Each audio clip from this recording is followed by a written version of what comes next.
굿모닝 마켓입니다. 뉴욕 증시가 이틀 연속 반등세를 이어갔습니다.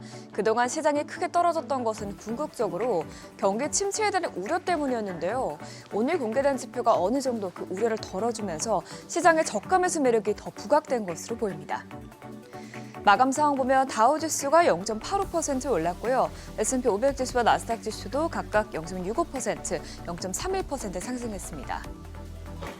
다만 오늘 빅테크 기업들은 등락이 엇갈렸습니다. 엔비디아는 오늘 GTC 컨퍼런스가 열렸음에도 불구하고 1.76% 떨어졌고요.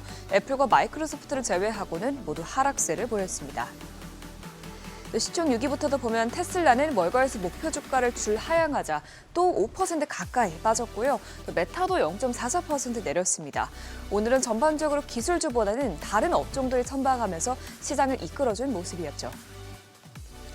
이어서 간밤 공개된 지표들도 살펴보면 2월 소매 판매 지표는 예상치를 하회한 것으로 나타났지만 그래도 경기 침체가 다가오고 있다고 보긴 어렵다는 평가가 나오면서 투자자들에게 일부 안도감을 제공했습니다. 구체적인 수치부터 보면 2월 소매 판매는 0.2% 증가하면서 예상치 0.6%를 밑돌았고요. 1월 수치도 기존 0.9% 감소해서 1.2% 감소로 하향 조정됐습니다. 이렇게만 보면 소비가 둔화되고 있는 것은 맞지만 그래도 다행인 점은 근원 소매 판매가 0.3% 오르면서 예상치에 부합했고요. 또 GDP 계산에 직접 반영되는 통제그룹 소매 판매가 1% 증가하면서 예상보다 훨씬 좋은 수치를 기록했습니다. 이를 보고 전문가들은 다음 분기에 GDP가 회복될 가능성이 커졌다면서 아직 경기 침체 우려에 대해서 말하기에는 너무 이르다라고 언급했습니다. 물론 관세에 따른 타격이 점점 가시화되고 있긴 합니다. 뉴욕지 3월 제조업 업황 지수는 마이너스 20을 기록하면서 2024년 초 이후 최저 수준으로 떨어졌습니다. 트럼프발 정책 불확실성으로 인해 신규 주문 지수뿐만 아니라 미래지향적 지표가 하락하면서 지수가 크게 낮아진 것으로 나타났습니다. 반면에 지불 가격 지수는 44.9로 올라 2년 만에 최고치까지 상승했는데요. 전반적으로 관세가 부과되면서 성장이 둔화되고 물가 압력이 높아지는 현상이 실제로 나타나고 있는 것으로 보여집니다. 또 미국의 주택시장 지수는 39를 기록하면서 5개월 내 최저치였던 직전치 42보다 3포인트 더 하락했습니다.